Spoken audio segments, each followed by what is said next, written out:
রোববার বড় পতনের পর একদিন আজ ঘুরে দাঁড়িয়েছে দেশের শেয়ার বাজার। সোমবার ডিএসইর প্রধান সূচক বেড়েছে 17.42 পয়েন্ট। তবে লেনদেন এখনও রয়েছে 300 কোটির ঘরে। শেয়ার দর বেড়েছে প্রায় 55 প্রতিষ্ঠানের। এদিকে চট্টগ্রাম স্টক এক্সচেঞ্জের সার্বিক সূচক বেড়েছে 12.62 পয়েন্ট। সোমবার দিনের শুরু থেকেই ইতিবাচক ছিল ঢাকার শেয়ার বাজার। প্রথম 15 মিনিটে প্রধান সূচক বাড়ে প্রায় 17 পয়েন্ট। বেলা বাড়ার সঙ্গে সঙ্গে চলতে থাকে সূচকের উত্থান পতন। দিন শেষে ডিএসইএক্স সূচক 17.42 পয়েন্ট বেড়ে অবস্থান করছে 4,695 পয়েন্টে। সূচকের সঙ্গে ডিএসইতে বেড়েছে লেনদেনের পরিমাণও। আজ মোট লেনদেন হয় 276 কোটি 53 লাখ টাকা। আগের দিনের চেয়ে লেনদেন বেড়েছে প্রায় 4 কোটি 82 লাখ টাকা।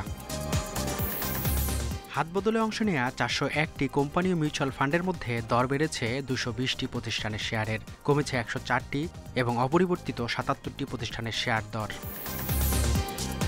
সবচেয়ে বেশি লেনদেন হওয়া প্রতিষ্ঠানের তালিকায় প্রথম লাভেলো, দ্বিতীয় মিডল্যান্ড ব্যাংক, তৃতীয় অবস্থানে স্কয়ার ফার্মাসিউটিক্যালস।